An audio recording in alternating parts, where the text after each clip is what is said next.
Hi guys! Sa mga Kamita World, may i-flex lang ako sa inyo. May naghabol sa akin ng regalo. So, tapos na ang Pasko. Hindi na ako umasa na may marami pang mga regalong marireceive.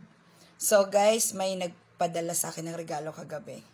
Tapos na ang Pasko, tapos na ang New Year. Pero, mayroon pang pahabol na regalo. At hindi ko to masyadong ininteresta na buksan. Dahil nga, nag-live ako kagabi sunod-sunod. Tapos, hanggang sa nakatulog na ako. And then, ngayon, kumain ako ng tanghalian. Nandun kasi ito sa table. Tiningnan ko, sabi ko, grabe naman yung regalo na to. Ang stapler, bakod naman talaga. Grabe guys, bakod na bakod. 1, 2, 3, 4, 5. 5 yan guys. Kasi sinilip ko na to kanina. Sabi ko, bakit bakod naman to? Dahil stapler. At nung nakita ko guys, syala. Syala talaga guys. At nangungutitap yung mata ko kasi alam ko yung laman neto na ganito ang mga tatak. Oh my God. Guys, look. LV. Alam mo talaga sis, ang syala mo talaga. Alam mo yung favorite ko. At alam naman natin pag sinabing LV, is LV talaga. So may barcode siya dyan. At, syala. Oh guys, LV.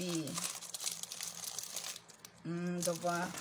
At, nung nakita ko tong dulo na to, napaisip ako sa Year of the Snake. Diba ang Year of the Snake, lucky color is mocha, golden brown, or brown, basta ganun. So, nangungutitap yung mata ko. At, grabe, yung design pa lang gusto kong wallet. So, anuhin ko na siya. Ayan. Titingnan natin. Oh my God! Chala! LV! Ayan, guys.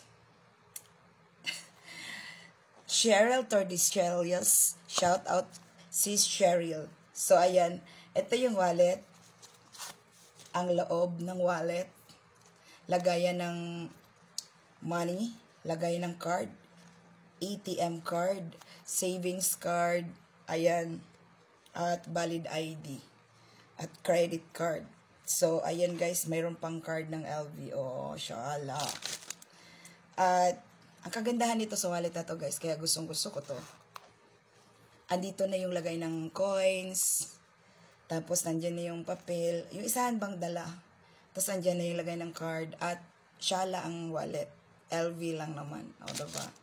So, dito ka para original talagang LV. Hindi.